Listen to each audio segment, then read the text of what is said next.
This is Startup Series LatAm, where we're about to take you on a journey through the dynamic world of Latin American entrepreneurship. In this show, we'll explore the stories of visionary founders and leading VCs who are transforming the region.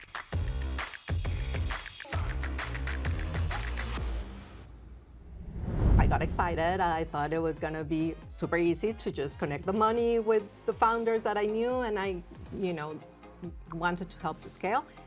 It turns out that as any entrepreneurial journey, it has taken me longer than I had thought, but I'm doing it. To me, the next 5-10 years are key for driving inclusion in the venture space so that these founders can create amazing solutions that include everyone.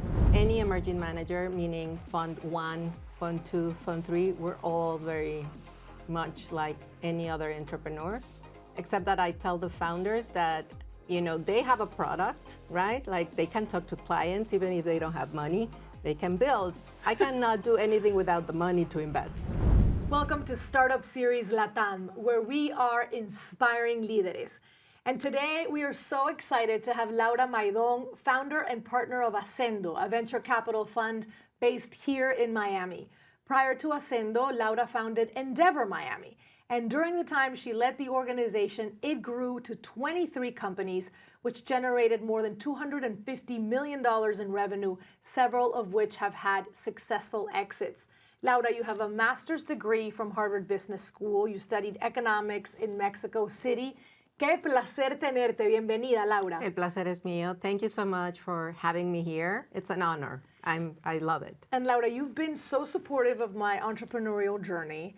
And you're sort of this beacon in Miami that has helped with your work at Endeavor make this entrepreneurial ecosystem what it is. And before you went on this journey with Endeavor Miami and with your fund, I want to go back to when you were working in corporate. Mm-hmm. You had a 10-year career in corporate at Visa International, no less. So what was that moment? What were those rumblings that made you say, I'm going to leave being an employee and start my own thing? And what would be your advice for folks who are listening, who are hearing those whispers in their ear about the steps that you took to make that jump from employee to founder successfully? Thank you for the question. I think it's important to just run quickly through my journey because it has not been, straightforward. After graduating from economics, and then the MBA, I started in private equity at a fund out of Chicago, but covering Latin America. So that was like my entry point to the investor side. And that had an imprint in me for working with entrepreneurs as well and business leaders. And I moved to Miami and started a corporate career. It was a great run in fintech, but I never really intended to have a corporate career. That was never my plan. I would just, the honest truth is I had an H-1B visa. I was working here and I had to, figure out who would sponsor my visa. And Visa was a great company here. And back then, there were not many investment, funds here in Miami. I could have not joined a, private equity firm. They wouldn't have hired me because I had LatAm experience and they were domestic. And there was certainly not an entrepreneurial community as we know it today. So, corporate world was perfectly good and I learned a lot. What were the whispers? I've been very entrepreneurial and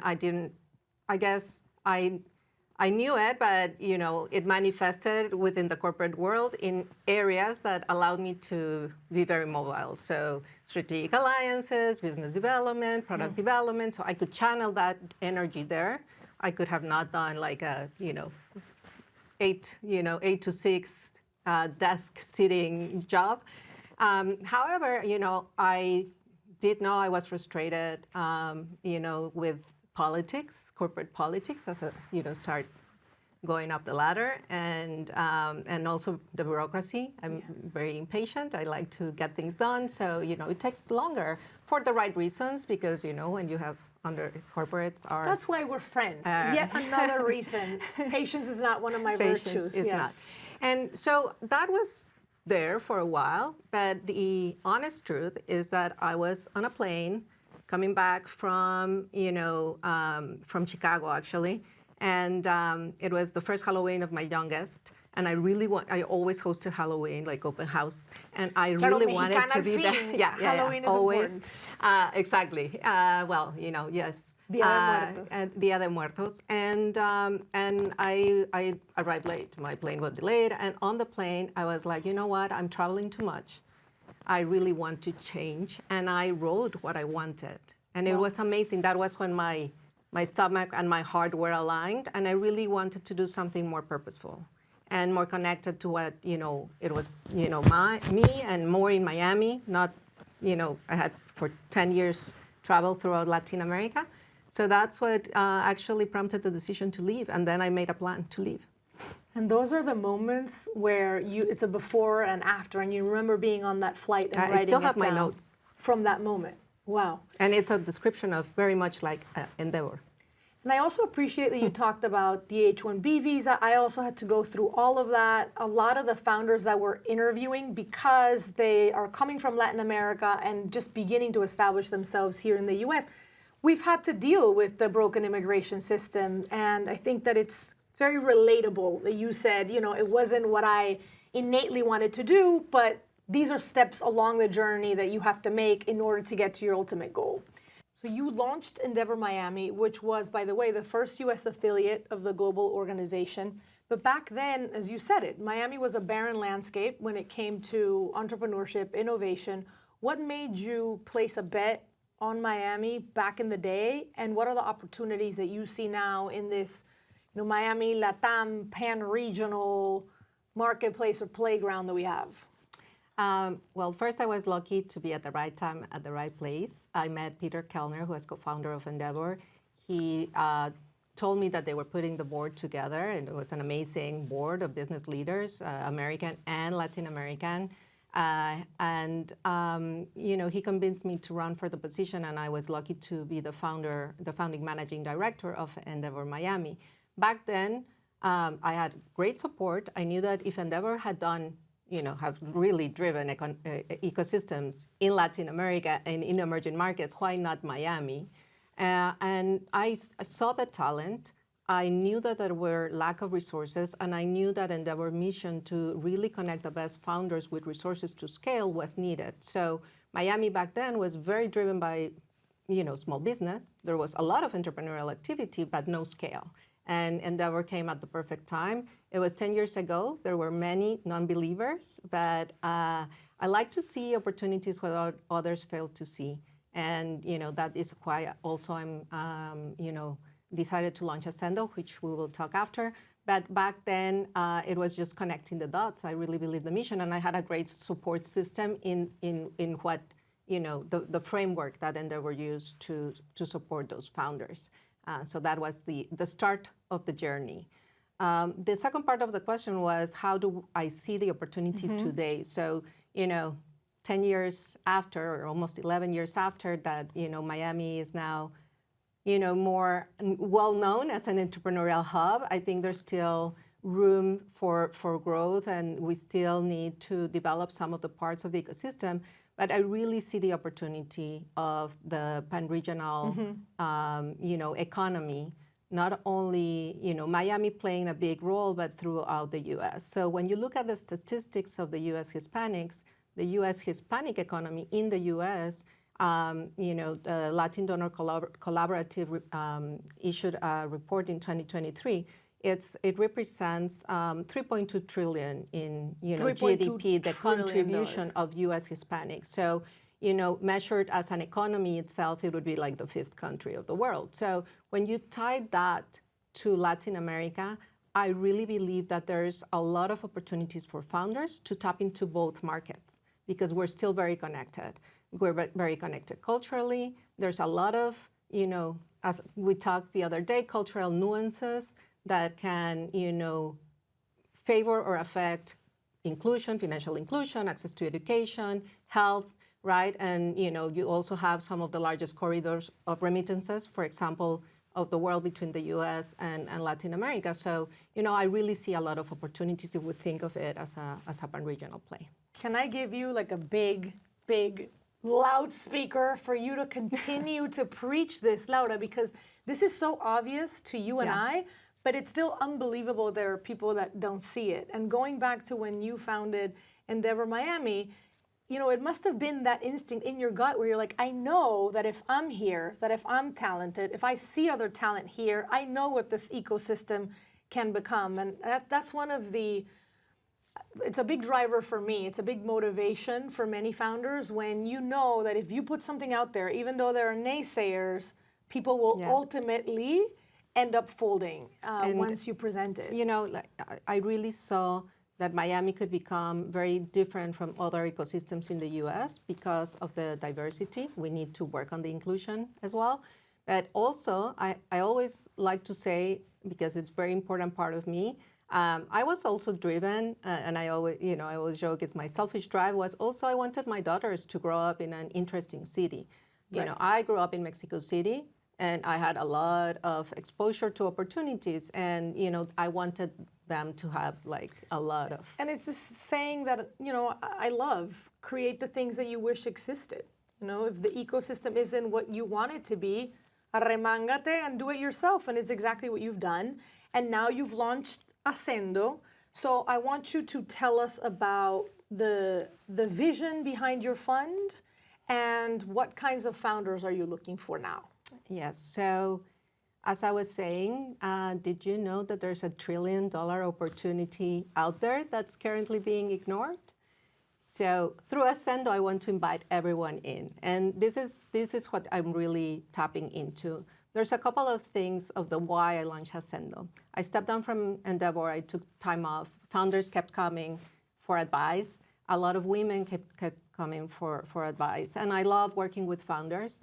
And, you know, throughout my career, I had identified a need for funds that were not only had the investor experience, but also the operational experience, and most importantly, the cultural affinity with founders.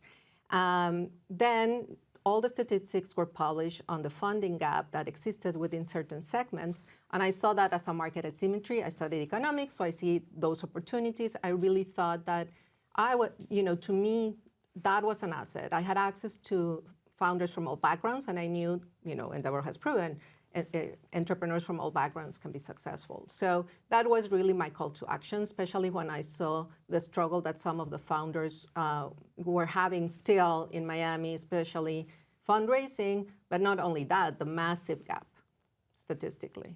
So, you know, if you tell me that less than 20% goes to certain segments of all the venture capital, you know, would have been, yeah, that makes sense.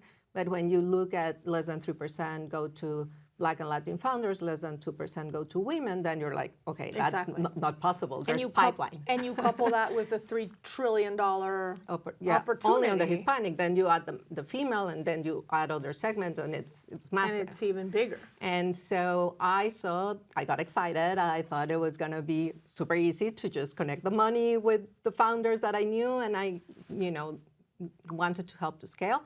It turns out that as any entrepreneurial journey, it has taken me longer than I had thought, but I'm doing it, and I'm really excited. So what do I invest in?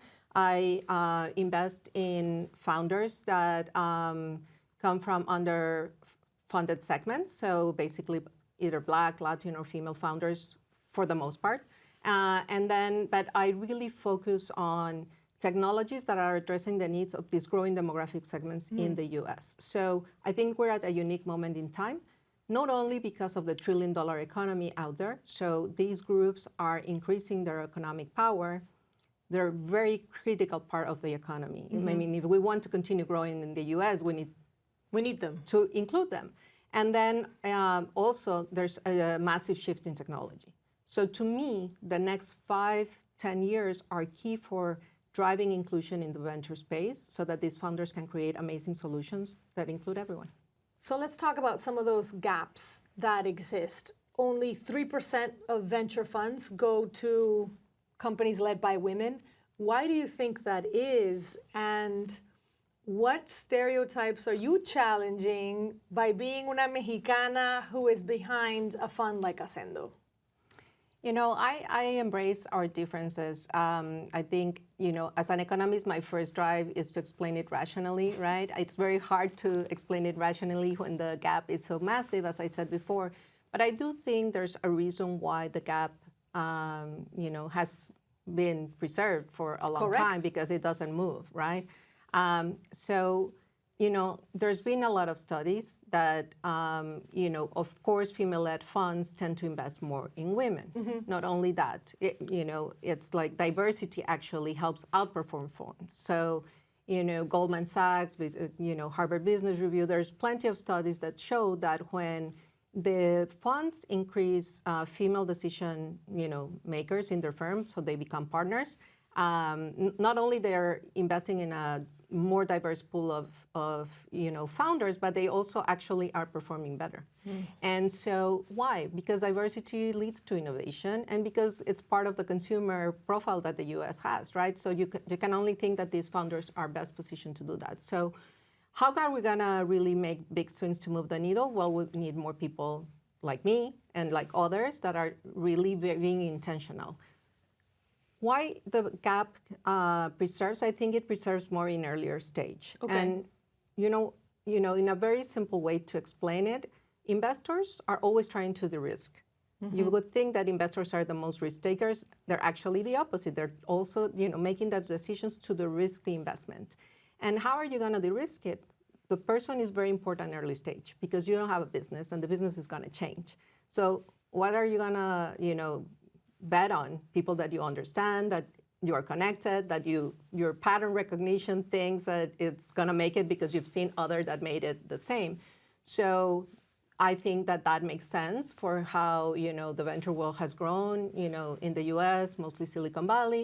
People tend to invest in their networks, and we have to be intentional at going outside our network, and we need to build, an additional ecosystem that creates more opportunities for founders. We need more Lauras. We need more investing Lauras. in different We need many founders, Lauras. many Lauras, investing in different founders, and also what you said, not just in strengthening the status quo, but shaking it up. And that was part of the reason why we also decided to get this series off the ground, to hear from investors like you, and why that needs to change. Because by the way, as you say, these founders also do better in many instances. So you're going to take a risk potentially, but then it's going to pay off. Right? That's the dream of any founder. And now that I'm an investor, but I'm also a founder because I'm building my firm.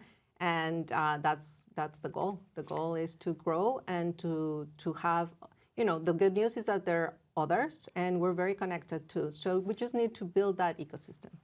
So you just hit on something pretty important, which is that as you are leading Ascendo, as you're leading this fund, a lot of the work that you do still seems like you're putting your founder hat on.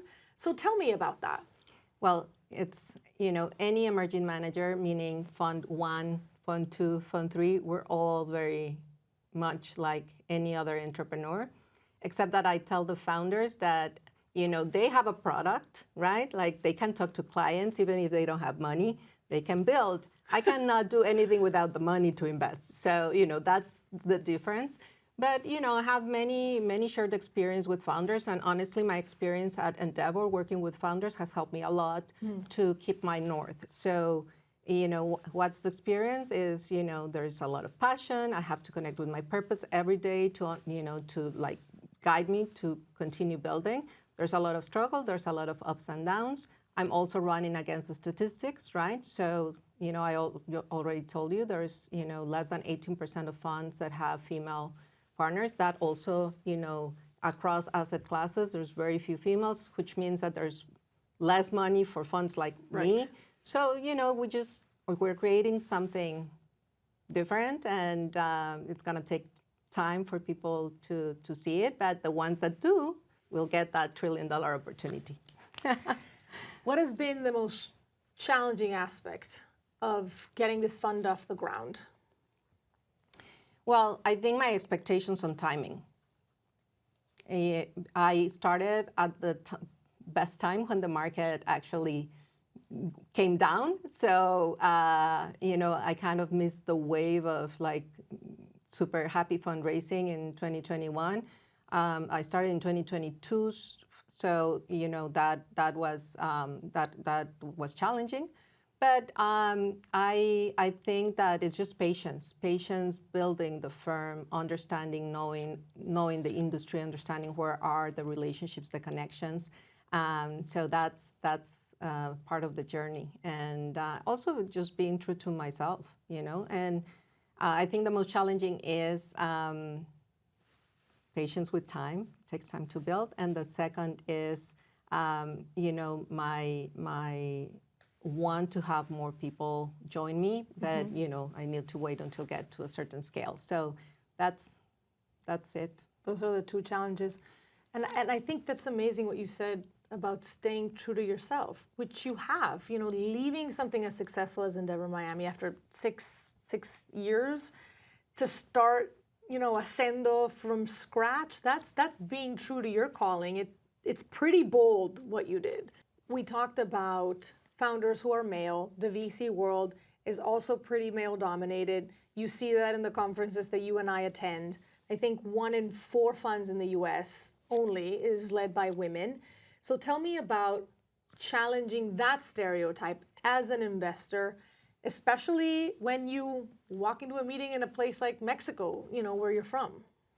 I grew up in Mexico City, so I was always in a lot of rooms, and I was the only woman, and I never gave it too much thought, honestly. Really? I never did. I just was, for better or for worse, I think, very secure of myself and really feeling that I could add to the conversation. So, you know, and I've had great work relationships and men as mentors as well that have helped me with my career. I've also had the ones that haven't, but, you know, there's everything in the world. So the way I like to think about it, it's I see it as an opportunity, right? I see it as an opportunity to differentiate. It takes effort and time because sometimes, you know, the prevalence is to be less heard, but I don't mind it. I'm more self-aware now that I've more experienced. And I believe that my role with other women is to help bring everyone together, right? And so I think what's different now is that back then I didn't have that many women to look up to, and I didn't have, you know, colleagues that were women, and, you know, I was just like, you know, even at my university, I had classes where I was the only woman. And so now I have the luxury of having those also, you know, female partners, and I think that's great. So that's the way I see it. I think it's important for, you know, girls, for young professionals to see more people like us that look like themselves, and that, you know, you can do it. And my advice always for especially for women, because I went through that when I was growing up in Mexico, is never self-select. You know, a lot of people tell you not to do things because you are a woman, because you are young, because you are not rich, because you're Mexican, whatever, because you're Mexican, because you're Latin. It doesn't matter. Like, just do it. You never know the outcome. You don't lose anything. You have the no. So that has been my attitude. And when I'm not using it, I try to remind myself that that's my attitude. And what's worse, as you say, is some people may say it to you and limit you, but what's worse is when you do it to yourself and you begin to believe it, right? You hit on something really interesting, which is this ignorance is bliss naivete that you maybe had when you were younger as a founder, una mexicana, and that now as you've grown older, you're probably a little more self-conscious, right? So what is one thing that you tell yourself when you have that self-doubt that maybe you didn't have when you were younger? I wish I was like, you know, 25 again. No, I think that I've had the luxury to have a great career, and I had the luxury to, you know, grow up with a father that believed in my independence, and I thought that the sky was the limit. And so I think that I now carry that joy and responsibility at the same time to open doors for others. So that's my aspiration. That's beautiful, Laura. And you know that I also grew up with a feminist father. Así que nuestros papás están muy contentos escuchándonos ahora. I want to ask you about this idea of not coming from a legacy family in Latin America, which you just alluded to, it can be a big obstacle for founders and for people who aspire to be investors in Latin America. How would you say that you got around that, not being from one of these families who, for context, tend to dominate the ebbs and flows of the economy in many countries in LatAm? Yeah, I mean, I think that we have to be aware about, our environment and the limitations that the environment brings, and then carve our own way through it. And so, as I mentioned, my father grew up in Tampico, for those Mexicans out there, so, in the north, nowhere. And he got recruited to study in Monterrey, and then got recruited to study a PhD in economics. So he was the first Mexican that graduated from MIT PhD. Wow. And so, but he had no means, right? Like he was not rich, right? So my legacy was his intelligence and his, belief that I could be a great professional and study and do whatever I wanted in my career. And I think that to me was more powerful. Of course, I wish I had also the money, because then I would have done other things. But then we can build our own money, right, and create our own. And it gives us a drive and a hunger that maybe if you would have had, this cushy thing to fall back on, you wouldn't necessarily have had. But for people out there that are not so sure or that feel that they have a lot of limits, I think that I have to say that, my personal experience was not only that father, my mother passed away when I was very young. And that to me was a moment where I decided to be independent. Like because of the loss, I was like, nothing is forever. So back then, I was like, I'm just gonna make sure I can rely on myself. Wow. And so back then I didn't think about it. I was just very driven and ambitious and competitive. And I, as I said, when people told me don't apply to Harvard or Stanford, I was like, because you don't have legacy and you don't have money and they're not gonna accept you, I would be like, I don't lose anything. What if? And they accepted me in both, right? So, and then I figured out how to, get scholarships and pay for it, right? So I was always like, I'm not gonna let the money stop me. But I think it's important also as women or as men to acknowledge that, not everybody is the same. And there are people that take longer or need a little bit more of a push for that drive. I got my drive because of, an event that changed my life, but not everybody has it, right? So that's why I believe it's important to share stories and to really push for hope for communities that maybe don't have as much exposure as, as I was lucky to have. Thank you for sharing that anecdote about your mother. It's, I rarely share it, but I think it's very important because not everybody makes the decision to be independent because of something like that. And that shaped me. And I just had this vision of little Laura deciding to be independent and the woman you've become now and all of the women and all of the people from our communities that you're helping. And I know your mother is very proud. So we're going to finish, Lau, with a Latino lightning round, as we do every show. I'm going to ask you something y me respondes con lo primero que te venga a la mente, ¿ok? I'm ready. ¿Estás lista? I'm ready. What is one word that best describes your entrepreneurial journey? Bailarina. It's a dance, baby. It's a dance. It is. Which trend, country, or sector in LatAm are you most excited about? Fintech. Who in the business world inspires you the most, dead or alive? My father will continue to inspire me. Yeah. Me encanta. If you could solve one problem in Latin America with the snap of a finger, what would that be? Access to education. Are you ready for this fun one? Mm-hmm. What is your favorite Latin American saying that is applicable to business? I have so many for parents, but not for business. Well, maybe parenting and business can coincide in many respects. I always tell my daughters, lo normal no es lo correcto. Which applies too, right? Laura, that is what you're doing. That's what my father used to tell me. Lo normal no es necesariamente lo correcto. And that's exactly what you're doing the with norm Ascendo. is not necessarily right, and that's why we need to change things for the better. And that's why you're challenging the status quo with Ascendo. Yeah. That should be your new motto. Lo normal no es lo correcto.